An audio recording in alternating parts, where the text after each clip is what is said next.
السلام علیکم ورحمۃ اللہ وبرکاتہ۔ بسم اللہ الرحمن الرحیم۔ الحمد للہ وحدہ والصلاة والسلام علی من لا نبی بعدہ، اما بعد فاعوذ باللہ من الشیطان الرجیم۔ بسم اللہ الرحمن الرحیم۔ فصل لربک وانحر، صدق اللہ مولانا العظیم۔ وقال اللہ تعالی: لن ينال اللہ لحومها ولا دماؤها ولكن يناله التقوى منكم۔ عن زید بن ارقم رضی اللہ تعالی عنہ قال قال اصحاب النبی صلی اللہ علیہ وسلم: سأل اصحاب النبی صلی اللہ علیہ وسلم: یا رسول اللہ ما هذه الأضاحی؟ قال سنة أبيكم إبراهيم۔ قالوا وما لنا فيها يا رسول الله؟ قال بكل شعرة حسنة۔ قالوا فما الصوف يا رسول الله؟ قال بكل شعرة من الصوف حسنة، او كما قال علیہ الصلاۃ والسلام۔ معزز اور مکرم سامعین، پیارے دینی بھائیوں، بزرگوں اور میری آواز کو سننے والی میری ماں اور بہنوں، اللہ تبارک و تعالی نے ہمیں اور آپ کو بڑے اچھے دن عطا کیے ہیں۔ جن ایام سے ہم اور آپ گزر رہے ہیں اور جو آنے والے ایام ہیں، یہ بڑے فضیلت کے ایام ہیں، بڑے فضیلت والے دن ہیں۔ لگاتار اس کی فضیلتیں ہم اور آپ سن رہے ہیں۔ بڑے خوش نصیب ہیں وہ لوگ جنہوں نے ان فضیلتوں پر عمل کر لیا، یا جو آئندہ بچے ہوئے دنوں میں عمل کریں گے اور اللہ کی رحمتوں کو سمیٹیں گے، اللہ کی برکتوں کو، اللہ کی عنایات کو اپنے دامن میں سمیٹیں گے۔ اللہ تعالی ہم سب کو ان خوش نصیبوں میں سے بنائے اور اپنی رحمتوں اور برکتوں کو سمیٹنے والا بنائے، آمین۔ ہم نے اور آپ نے ذی الحجہ کا 8 دن 7 دن تو طے کر لیا، 8ویں دن کا بھی آدھے دن سے زائد کا حصہ گزار دیا۔ اب کل 9 ہے اور پرسوں 10 ہے۔ میں نے اس سے پہلے جمعے میں بتایا تھا کہ ذی الحجہ کے شروع کے جو 10 ایام ہیں، 1 سے لے کر 10 تک، یہ بہت فضیلت والے دن ہیں۔ ان کا ایک ایک روزہ ایک ایک سال کے برابر ہے۔ جنہوں نے رکھ لیا 1 سال کی نیکی پا لیا۔ اب جو کل کا آنے والا دن ہے 9 ذی الحجہ، یوم عرفہ، اس کی آپ صلی اللہ علیہ وسلم نے خاص طور پر فضیلت بیان فرمائی ہے۔ جو 9 ذی الحجہ کو روزہ رکھے اس کے ڈبل 1 سال پچھلے اور 1 سال اگلے دونوں سال کے گناہ معاف ہو جائیں گے۔ تو جو شخص اب تک نہیں رکھ پایا اس سے میری درخواست ہے، اور ان کو یہ چاہیے کہ اللہ تعالی ہمیں بہت بڑا موقع دے رہے ہیں، تو کل کام کو آگے پیچھے کر کے اللہ کے لیے روزہ رکھیں۔ اللہ تعالی یہ جو دن دیتے ہیں، یہ ہم سب کی نیکیوں کو بڑھانے اور گناہوں کو معاف کرنے کے لیے دیتے ہیں۔ اللہ ہمیں آفر اور موقع دیتا ہے تاکہ بندہ بعد میں یہ نہ کہہ سکے کہ اے اللہ ہم کو موقع نہیں ملا، کیونکہ جنتی بھی جنت کا فیصلہ ہونے کے بعد بھی کہے گا اے اللہ ہم کو اور ایک بار دنیا میں بھیج، ایک ایک پل ہم تیری عبادت میں گزاریں گے، ایک ایک سیکنڈ ہم تیری عبادت میں گزار کر کے آنا چاہتے ہیں۔ غور کیجئے، جنتی جن کا فیصلہ ہو گیا ہے جنت کا، وہ بھی تمنا کرے گا، آرزو کرے گا، لیکن وہاں تو موقع ملنے والا نہیں ہے۔ اور جنہوں نے اچھے اعمال نہیں کیے، کل قیامت کے دن ہم یہ نہیں کہہ سکیں گے کہ اے اللہ ہم کو موقع نہیں ملا، یا ہم نے سمجھا نہیں، ہم نے جانا نہیں، ہم نے سنا نہیں۔ اللہ کہے گا کہ تمہیں سننے کا بہت موقع ملا، اگر یقین نہیں ہے تو وہ تمام گواہ جو دنیا کے اندر اللہ نے بنائے ان تمام گواہوں کو اللہ موجود کر دے گا، حاضر کر دے گا۔ اس کے باوجود اگر ہم جھوٹ بولیں گے تو پھر اللہ تعالی ہماری زبانوں کو سل دے گا، مہر لگا دے گا، زبان ہی بند کر دے گا۔ اب ہاتھ نے جو کام کیے، جو گناہ کیے، ہاتھ بولے گا، پاؤں سے جو گناہ ہوئے یہ ہمارے پاؤں گواہی دیں گے، ہماری آنکھیں گواہی دیں گی، ہمارے ٹوٹل بدن کے پارٹ، بدن کے اعضاء بول اٹھیں گے، اے اللہ اس نے ہم سے یہ کام کرایا، فلاں وقت میں، فلاں دن، فلاں جگہ پر ہم نے یہ کام کیا۔ اب ہم وہاں کہاں بھاگیں گے؟ قرآن کریم میں صاف ہے، الیوم نختم علی افواہہم وتکلمنا ایدیہم، آج ہم تمہاری زبان پر تالے لگا دیں گے، تمہارے ہاتھ بولیں گے، وتشہد ارجلہم، تمہارے پاؤں گواہی دیں گے کہ تم نے کیا کیا ہے۔ تو یہ موقع ہے، اللہ نے بڑا بہترین موقع ہمیں اور آپ کو دیا ہے۔ میرے بھائی، ان موقعوں کو ہمیں یوں ہی گنوانا نہیں چاہیے۔ تھوڑی سی مشقت اور تکلیف تو ہوتی ہے، یہی تو ہے اصل عبادت، جس میں تھوڑی سی مشقت ہو، تکلیف ہو۔ جس سے محبت ہوتی ہے اس کی محبت میں تکلیف بھی وہ چیز اچھی بن جاتی ہے، تکلیف بھی باعث رحمت ہو جاتی ہے۔ محبوب کی تکلیف اٹھانا بڑا آسان ہوتا ہے۔ حج کا یہ مہینہ، حج کے یہ ایام، آج حجاج کرام مینا میں جمع ہوں گے، کل عرفات میں جائیں گے، پرسوں طواف کریں گے، قربانی کریں گے، پتھر کنکری ماریں گے شیاطین کو۔ حج کا دن آج سے شروع ہو گیا۔ ہم اور آپ دعا کریں کہ اے اللہ جن کو موقع نہیں ملا، وہ خاص طور پر ہم سب دعا کریں کہ اللہ تعالی ہم سب کو بھی جلد از جلد اپنے گھر کی زیارت کرا دے۔ وہ بڑا ازدحام، اللہ تعالیٰ کے گھر کو دیکھنے کا، اللہ کو دیکھنے کا شوق، وہ حجاج کرام کا ٹھاٹے مارتا ہوا سمندر مینا کے میدان میں آج جمع ہے۔ آئیے، میں نے آیت کریمہ اور ایک حدیث شریف پڑھی ہے۔ اللہ تعالیٰ نے ہمیں اور آپ کو عید اور بقرعید کی نماز کا بھی حکم دیا اور قربانی کا بھی حکم دیا۔ نبی اکرم صلی اللہ علیہ وسلم کو فرمایا فصلی لربک، اپنے رب کے لیے نماز پڑھیے، ونحر، اور قربانی کیجیے۔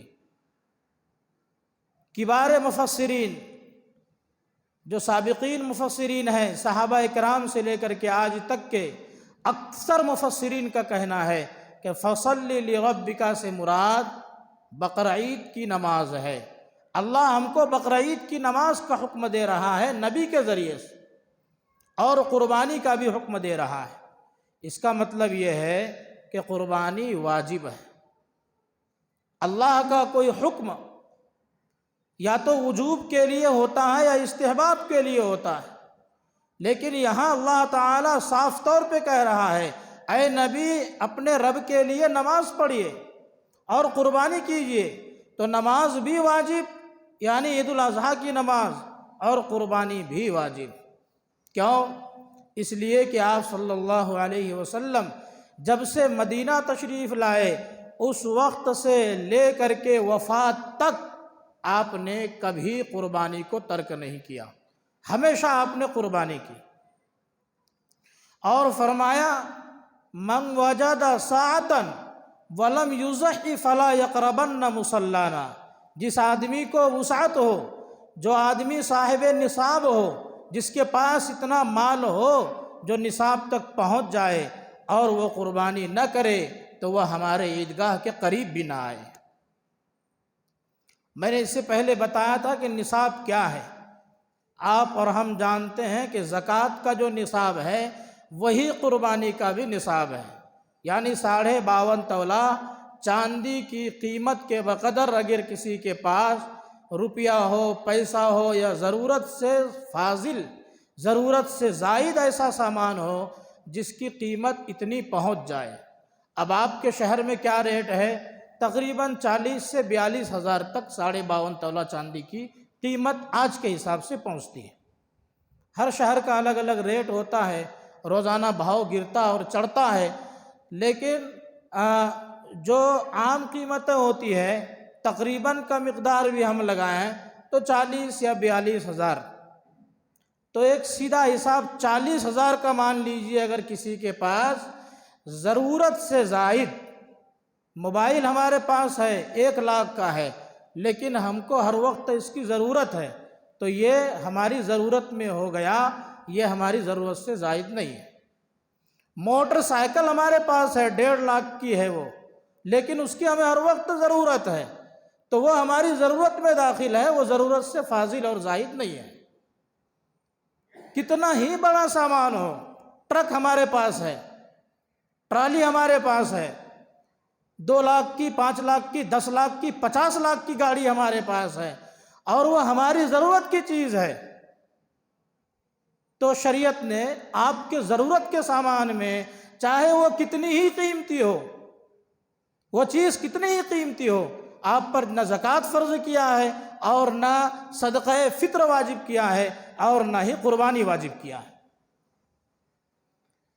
اگر ضرورت سے زائد ہو، چاہے وہ کچھ بھی ہو، ہمارے پاس 20 جوڑے کپڑے ہیں، 10 ہی جوڑے یوز کرتے ہیں، 10 بالکل فاضل رکھا ہوا ہے، اس کی ہمیں کبھی ضرورت نہیں پڑتی ہے۔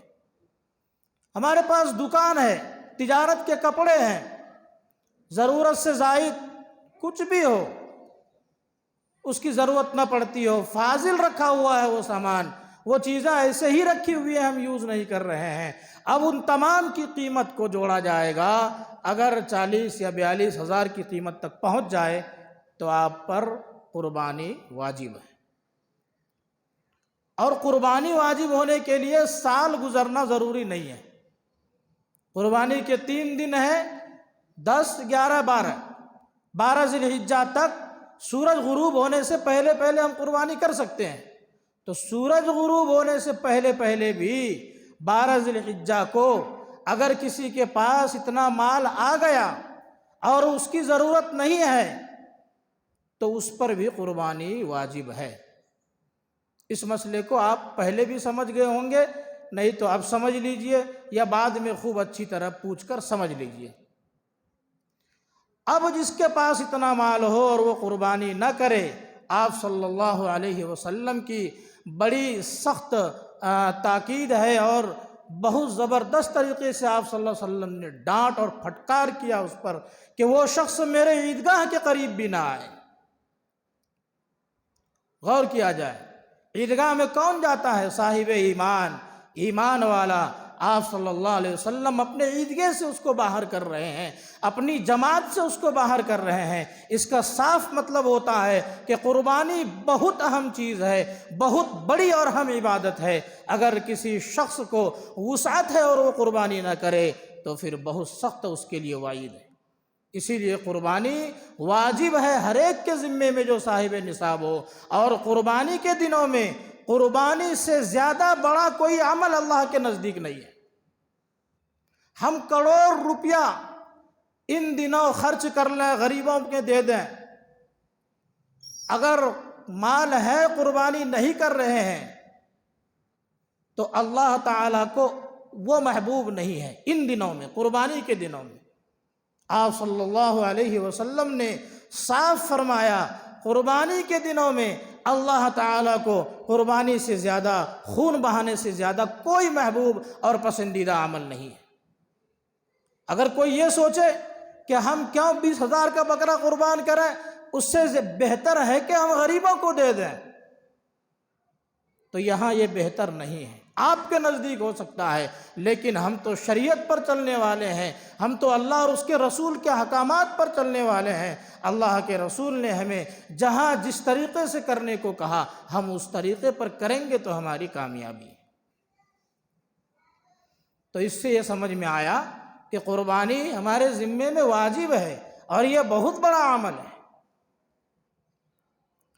اور ان دنوں میں قربانی چونکہ ایک یادگار ہے، قربانی بڑی قربانیوں کے بعد ہمیں اور آپ کو ملی ہے، اور یہ قربانی صرف ہم اور آپ نہیں کر رہے ہیں، جب سے یہ دنیا بنی ہے اس وقت سے لے کر کے آج تک یہ قربانی قائم و دائم ہے، اور قیامت تک انشاءاللہ قائم و دائم رہے گی۔ ہر مذہب کے اندر، ہر امت کے اندر یہ قربانی رہی ہے، ہر ایک نبی نے اور ان کے قوموں نے کسی نہ کسی طریقے سے اس قربانی کو کیا۔ یہ الگ بات ہے کہ ہم اور آپ جو قربانی کر رہے ہیں، یہ قربانی اور یہ نظام اور یہ طریقہ آج سے پہلے کسی نبی کو نہیں دیا گیا، ہمیں اور آپ کو جناب محمد الرسول اللہ صلی اللہ علیہ وسلم کی برکت سے ایک انوکھی قربانی دی گئی، جو حقیقت میں بیٹے کی قربانی تھی، انسان کی قربانی تھی، جانور کی قربانی نہیں تھی۔ لیکن جب انسان قربان ہو گیا، گلے پر چھری چل گئی، تب اللہ تعالیٰ نے اس کو قبول کر کے اب اس کے بدلے میں اس کا فدیہ، اس کا بدلہ جانور کو بنا دیا۔ حقیقت میں کیا تھا؟ بیٹے کے گلے پر چھری چلا۔ آپ سوچ سکتے ہیں 84 یا 90 سال کی عمر میں، ایک روایت میں 84 ہے، بعض روایتوں میں 90 سال، اس عمر میں ایک پیارا سا بیٹا مل جانا اور پھر اس کے گلے پر چھری چلانے کے لیے کہا جائے، وہ بھی اللہ نے صاف حکم نہیں دیا، حضرت جبرائیل کو نہیں بھیجا کہ اے جبرائیل جاؤ اور ابراہیم کو کہو کہ اپنے بیٹے کو قربان کرے۔ اللہ نے خواب دکھایا، اور نبی کا خواب عام انسانوں سے الگ ہوتا ہے۔ نبی کا خواب وحی ہوتی ہے، نبی کا خواب دلیل ہوتی ہے، حجت ہوتی ہے، اس کے لیے وہ کام گویا کہ لازم اور ضروری کی درجے میں ہوتا ہے۔ حضرت ابراہیم علیہ السلام کو ایک دن، 2 دن، جب تیسرے دن خواب نظر آیا، حضرت ابراہیم سمجھ گئے کہ اب اللہ کا منشا کچھ اور ہے۔ پہلے تو میرے بیٹے، پیارے لاڈلے چہیتے بیٹے کو اللہ نے میدان میں چھڑوایا، اب اللہ تعالیٰ اس کی قربانی مانگ رہے ہیں۔ صاف طور سے حضرت ابراہیم نے دیکھا کہ میں اپنے اسماعیل کے گلے پر چھری چلا رہا ہوں۔ 3 دن کے بعد حضرت ابراہیم نے سوچا کہ میں سب سے پہلے اسماعیل سے مشورہ کر لوں، کہیں وہ بھٹک نہ جائے، عین وقت پر کہیں دھوکہ نہ ہو جائے۔ چنانچہ حضرت اسماعیل کو کس انداز میں حضرت ابراہیم نے پوچھا، باپ اور بیٹے کی بات کو قرآن نے نقل کیا ہے۔ ابراہیم نے کہا، ہے میرے بیٹے، میں نے خواب میں دیکھا ہے، انی ارا فی المنام انی اذبحک، کہ میں تجھے ذبح کر رہا ہوں، فانظر ماذا تری، اے بیٹے اس بارے میں تیری کیا رائے ہے؟ میں نے خواب میں دیکھا ہے کہ میں تجھے ذبح کر رہا ہوں، تیری کیا رائے ہے؟ حضرت اسماعیل علیہ السلام اس وقت بچے تھے، لیکن بیٹا کس کا ہے؟ ابراہیم کا بیٹا ہے، خلیل اللہ کا بیٹا ہے۔ اللہ نے اس کی تربیت کی، نبی نے اس کی تربیت کی۔ فوراً حضرت اسماعیل سمجھ گئے اور کہا، یا ابت افعل ما تؤمر ستجدنی انشاءاللہ من الصابرین، اے میرے ابا جان، یا ابتی افعل، آپ کر گزریے، آپ ضرور کیجئے اس کام کو جس کا اللہ نے آپ کو حکم دیا، اور ایسا نہیں ہے کہ میں ہمت ہار جاؤں گا۔ ستجدنی انشاءاللہ، انشاءاللہ بھی کہا، اگر اللہ نے چاہا تو میں صبر کرنے والوں میں سے ہو جاؤں گا۔ اے ابا، اگر اللہ آپ کا امتحان لے رہا ہے تو آپ امتحان دیجئے، میں آپ کے ساتھ ہوں، میں آپ کو اس ایگزام میں پھسلنے نہیں دوں گا۔ اس کے بعد جب چھری چل گئی، اس سے پہلے باپ بیٹے میں گفتگو ہوئی، تفصیلی اور لمبی بات ہے، آپ حضرات جانتے ہیں، سنتے ہیں۔ کیا تھا، کیا ہے وہ قصہ، آپ حضرات کبھی تنہائی میں بیٹھ کر کے سوچیں کہ ایک باپ اپنے لخت جگر کے گلے پر چھری چلا رہا ہے۔ اگر ہمیں اور آپ کو وہی حکم ہوتا، وہی حکم باقی ہوتا کہ ہر قربانی کے دنوں میں اپنے بیٹے کو ذبح کرنی پڑے گی، ذرا دل پر ہاتھ رکھ کر سوچئے ہمارا اور آپ کا حال کیا ہوتا۔ ایک انسان خود مصیبت برداشت کر لے، خود تکلیف سہ لے، خود کہیں مار لگ جائے، چوٹ لگ جائے، اتنی تکلیف نہیں ہوتی ہے جتنی تکلیف بچے کی پریشانی میں ہوتی ہے۔ اگر بچے کو تکلیف ہو جائے، باپ تڑپ اٹھتا ہے، کیوں؟ اللہ نے ویسی محبت اس کے دل میں رکھی ہے، اب اس کو ذبح کرنے کا حکم ہو رہا ہے۔ یہ تو اللہ کا شکر ہے کہ اللہ تعالیٰ نے اس قربانی کو قبول کر لیا۔ ایسا نہیں ہے، اگر اللہ چاہتے تو جب حضرت ابراہیم نکل گئے تھے اسماعیل کو لے کر، اسی وقت حکم دے دیتے کہ ابراہیم بس اب تو نے وہ کام کر دیا، اب تیرا یہ عمل قبول ہو گیا، اب چھوڑ دے اسماعیل کو گھر میں بٹھا۔ نہیں، چھری چلا دی، اور ایک بار نہیں، 2 بار 3 بار چھری چلائی۔ جب چھری نہیں چل رہی ہے، اس کو پتھر پر رگڑ رہے ہیں، تیز کر رہے ہیں، پھر چھری چلا رہے ہیں۔ اب ابراہیم بھی حیران ہے، اے اللہ اس چھری کو کیا ہو گیا؟ یہ چھری تو اتنی تیز ہے، اگر زمین میں ماروں تو 70 گز نیچے چلی جائے، یہ ایک چمڑا کیوں نہیں کاٹ پا رہی ہے؟ چھری پر اللہ تعالیٰ کا ہاتھ تھا۔ اللہ نے جبرائیل کو فوراً حکم دیا، اے جبرائیل جاؤ اور چھری کو پلٹ دو۔ اس سے پہلے کہ اسماعیل کا ایک بال کٹے، چھری کو فوراً پلٹ دو۔ حضرت جبرائیل نے اپنی پوری طاقت استعمال کی اور آ کر کے فوراً چھری کو پلٹ دیا۔ اس کی جگہ پر مینڈا رکھا، اور جب آ رہے تھے تعجب سے پوری دنیا حیران تھی، زمین و آسمان حیران تھے، دنیا کی ساری چیزیں، سارے مخلوقات پریشان اور حیران کہ آج ہو کیا گیا ہے۔ ایک باپ اپنے بیٹے کو قربانی کرنے کے لیے، ذبح کرنے کے لیے لے جا رہا ہے۔ حضرت جبرائیل اترے، اللہ اکبر اللہ اکبر، زوردار آواز میں اللہ اکبر کی صدا بلند کی۔ یہ کیا ہو گیا؟ اللہ اکبر اللہ اکبر۔ حضرت ابراہیم نے جب اوپر دیکھا کہ اللہ اکبر کی آواز آ رہی ہے، دیکھا کہ مینڈا حضرت جبرائیل کے ہاتھ میں ہے اور اللہ اکبر کہتے ہوئے آ رہے ہیں۔ فوراً حضرت ابراہیم سمجھ گئے کہ اللہ نے اب میری یہ قربانی قبول کر لی۔ حضرت ابراہیم نے پھر پڑھا لا الہ الا اللہ اللہ اکبر۔ حضرت اسماعیل نے دیکھا کہ اب تو مینڈا آ گیا، میں بھی بچ گیا، اور اللہ تعالیٰ نے میری قربانی قبول کر لی، چھری نہیں چلی اور مینڈا میری جگہ پہ رکھا گیا۔ تو حضرت اسماعیل نے کہا اللہ اکبر وللہ الحمد۔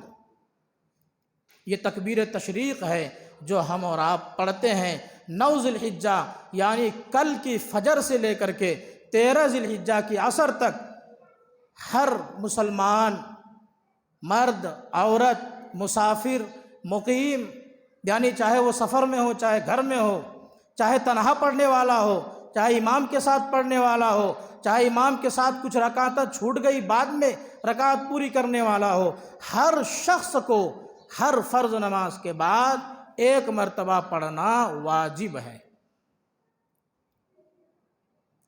کیا اللہ کا انوکھا انداز ہے! ایک زبردست یادگار کو اللہ تعالیٰ نے ہماری زندگی میں ڈال دیا۔ کیا یادگار!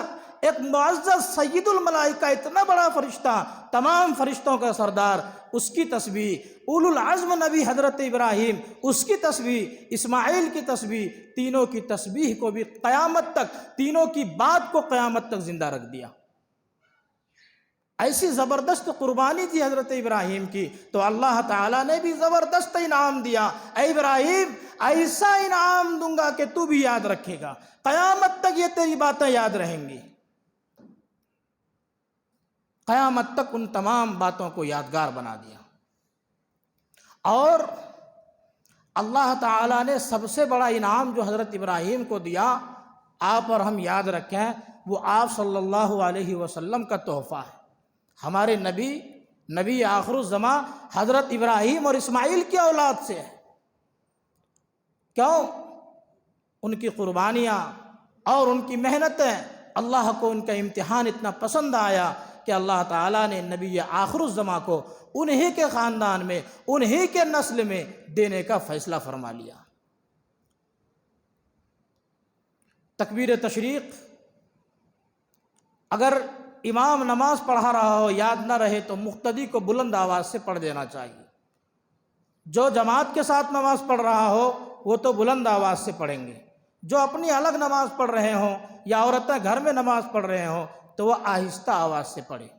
اسی طریقے سے عیدگاہ میں بقرعید کی نماز کے بعد، عید الاضحیٰ کی نماز کے بعد بھی پڑھ لینا چاہیے۔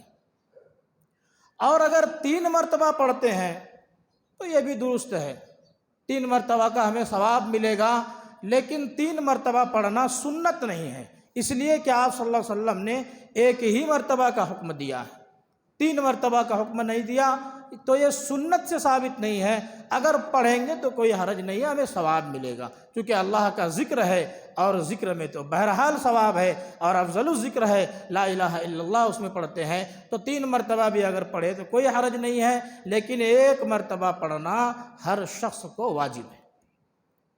یہاں تک کہ اگر ان دنوں میں کسی کی نماز چھوٹ گئی، مثال کے طور پر کل سے ہماری 1-2 وقت کی نماز چھوٹ گئی 13 تاریخ کے عصر تک، اور انہی دنوں میں ہم نماز کو قضا کر رہے ہیں، اسی سال انہی 5 دنوں میں سے کسی دن میں اس چھوٹے ہوئے نماز کی قضا کر رہے ہیں، تو بھی اس قضا نماز کے بعد تکبیر تشریق پڑھنی چاہیے۔ یہ بہت اہم بات ہے، اس کو ہم اور آپ یاد رکھیں۔ اب قربانی کے متعلق باتیں تو بہت تفصیلی ہیں، آپ حضرات سنتے اور جانتے ہیں، مختصر یہ ہے کہ یہ قربانی بہت بڑی چیز ہے، بہت اہمیت کی چیز ہے، اور میں نے جیسا کہ اس سے پہلے بتایا تھا کہ قربانی نام ہے ہر چیز کو قربان کر دینے کا، اپنے گناہوں کو قربان کر دینے کا، اپنے نفس کو قربان کر دینے کا، اپنی بڑائی کو قربان کر دینے کا، اپنی انانیت کو قربان کر دینے کا، اپنی تمام چیز اللہ کے راستے میں قربان کر دینے کا نام قربانی ہے۔ قربانی صرف یہ نہیں ہے کہ ہم خون بہا دیں اور گوشت کو 2-3 حصے میں تقسیم کر کے کھا لیں اور کھلا دیں، یہ بھی شریعت کا بہت بڑا شریعت کی مصلحت ہے، لیکن قربانی دراصل یہ ہے کہ ہماری زندگی میں چینجنگ اور تبدیلی آ جائے۔ اور قربانی کا یہ نظام اللہ نے اس سے پہلے کسی کو نہیں دیا، صرف ہمیں اور آپ کو دیا۔ یہ گوشت کا بانٹنا اور اتنا بہترین نظام، آپس کی محبت اور مل جل کر کے کرنا اور کھانا، یہ آپ صلی اللہ علیہ وسلم کی برکت، اور ہم سب آخری نبی کے آخری امتی ہیں، اس لیے ہمیں اور آپ کو اس نہج پر یہ قربانی دی گئی ہے۔ اب لاسٹ میں نماز کا طریقہ رہ جاتا ہے، چونکہ ہم اور آپ سال میں 2 ہی بار یہ نماز پڑھتے ہیں تو عموماً غلطیاں ہو جاتی ہیں۔ اس میں 2 موٹی موٹی باتیں ہم اور آپ کو یاد رکھنی ہے۔ گھر سے ہم اور آپ قربانی کی بقرعید کی نماز کی نیت سے جا رہے ہیں، عیدگاہ میں جا کر نیت کرنے کی کوئی ضرورت نہیں ہے۔ کیوں؟ وہاں جا کر کے نیت بولتے بولتے معلوم ہوا کہ امام کی 2-3 تکبیر نکل گئی۔ اگر جو زبان سے بول سکتے ہوں، اگر بولنے میں کوئی دقت نہیں ہوگی تو وہ بول لیں، ان کو بول لینا چاہیے۔ اگر بولنے میں تکبیر نہیں چھوٹے گی، دیر نہیں ہوگی تو ان کو بول لینا چاہیے، اور جتنی سہولت ہو اتنا بولنا چاہیے۔ میں نیت کرتا ہوں 2 رکعت عید الاضحیٰ کی نماز کی 6 زائد تکبیروں کے ساتھ اس امام کے پیچھے، منہ میرا کعبہ شریف کی طرف، اللہ اکبر۔ اگر بولنے کی پریکٹس ہے، نماز کی عادت ہے، نماز پڑھتے ہیں، بار بار نیت کرتے ہیں تو پھر بول لیں۔ اور پریکٹس نہیں ہے، کبھی کبھی نماز کو آتے ہیں، عید بقرعید کی نماز میں گئے، بعض لوگ نیت کرتے کرتے معلوم ہوا تکبیر نکل گئی، تو گھر سے دل میں ارادہ لے کر جا رہے ہیں۔ نیت دل کے ارادے کا نام ہے۔ اگر نیت دل میں نہ ہو، کوئی کام کرتے ہیں تو فائدہ نہیں ہوتا ہے۔ دل میں نیت ہو، کام نہ بھی کرے تو فائدہ ہوتا ہے۔ تو نیت دل میں ہے، وہ نیت ہی کافی ہے۔ زبان سے بول لے تو اچھا ہے، نہیں بولے تو بھی کوئی حرج نہیں ہے۔ اس کے بعد پہلی رکعت میں 3 تکبیر پہلے ہوتی ہے، قرأت سے پہلے، اور دوسری رکعت میں قرأت کے بعد 3 تکبیر ہوتی ہے۔ بس اس کا ہمیں اور آپ کو خیال رکھنا ہے، اور تکبیر میں ہاتھ چھوڑ دیتے ہیں۔ پہلی رکعت میں تیسری تکبیر میں باندھ لیتے ہیں، دوسری رکعت میں چوتھی تکبیر میں رکوع کرتے ہیں، تینوں میں چھوڑ دیتے ہیں۔ دوسری رکعت میں تینوں میں ہاتھ چھوڑ دیں گے، چوتھی میں اللہ اکبر کہہ کر رکوع میں چلے جائیں گے۔ چونکہ سال میں 2 ہی مرتبہ یہ نماز آتی ہے، اس لیے عموماً بھول چوک غلطیاں ہو جاتی ہیں، اسی لیے فقہا نے ان نمازوں میں سجدہ سہو کو معاف کہا ہے۔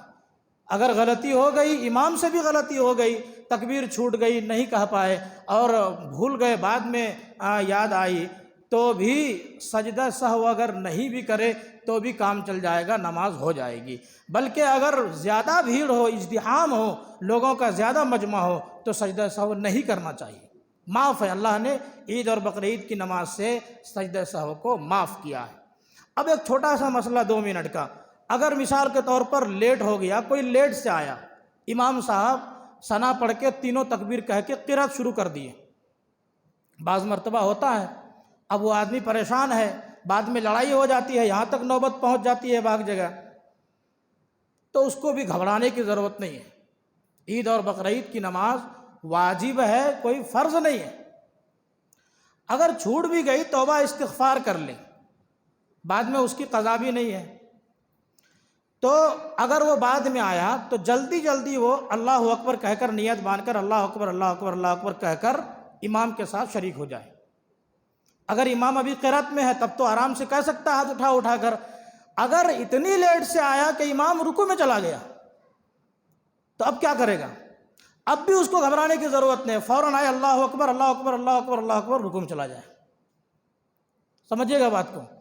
اور اگر امام رکوع میں جاتے ہوئے کچھ لحظہ گزر گیا ہے، اب خطرہ ہے کہ ہم کہیں گے کھڑے ہو کر تکبیر تو امام اٹھ جائے گا اور پہلی رکعت بھی چھوٹ جائے گی، تو اب کیا کرے؟ اللہ اکبر کہہ کر رکوع میں چلا جائے اور وہیں 3 بار اللہ اکبر اللہ اکبر اللہ اکبر کہہ لے، بس اس کی نماز صحیح ہے۔ اور اگر ایک رکعت چھوٹ ہی گئی، امام رکوع سے اٹھ گیا تو رکعت چھوٹ گئی، تو اب بعد میں وہ اپنی رکعت پوری کر لے، اور اس میں وہ یا تو پہلی رکعت کے طرز پر نماز پڑھ لے 3 بار اللہ اکبر اللہ اکبر اللہ اکبر کہہ کر، یا جس طریقے پر چاہے وہ عام نمازوں کے مطابق قرات چاہے پہلے کرے چاہے قرات بعد میں کرے، وہ جس طریقے پر چاہے وہ اپنی نماز پوری کر لے۔ اور مزید اگر کسی کو سمجھ میں نہیں آیا تو بعد میں وہ اچھی طریقے سے سمجھ سکتے ہیں، اس لیے کہ یہ نمازیں سال میں 2 بار آتی ہیں، غلطیاں ہوتی ہیں۔ ہمیں اور آپ بہت اعتقاد لے کر عیدگاہ جاتے ہیں، اور واقعی عیدگاہ ایسی جگہ ہے جہاں گنہگاروں کی نیک لوگوں کی برکت سے بھی گناہیں معاف ہو جاتی ہیں۔ رمضان میں بھی اور بقرعید میں بھی جو شخص قربانی نہیں بھی کر رہا ہے، یا پھر گاؤں میں محلے میں معاشرے میں کچھ لوگ نیک ضرور ہوتے ہیں، اللہ والے ضرور ہوتے ہیں، عیدگاہ کا مقصد ہی یہی ہے، جمع ہونے کا مقصد ہی یہی ہے کہ ہم اور آپ ایک جگہ پر جمع ہو کر ایک ساتھ مل کر عبادت اور دعا کریں۔ جو گناہوں کے سمندر لیے ہوئے ہیں، اللہ تعالیٰ نیک لوگوں کی برکت سے ان کے گناہوں کو معاف کرے گا۔ ایک مقصد جمع ہونے کا یہ بھی ہے، تو ہم اور آپ اچھی طرح نماز کا طریقہ سیکھ کر کے جائیں تاکہ ہمیں سہولت اور آسانی ہو، ہماری نماز بھی قبول ہو، ہماری قربانی بھی قبول ہو، اور اللہ تعالی ہمیں نماز کے بعد ایسا واپس کریں جیسا کہ آج ہی ہم ماں کے پیٹ سے پیدا ہوئے ہیں، بالکل گناہوں سے پاک اور صاف۔ اللہ تعالی ہم سب کو کہنے سننے سے زیادہ عمل کی توفیق عطا فرمائے۔ وآخر دعوانا ان الحمد للہ رب العالمین۔ کچھ لیٹ ہو گئی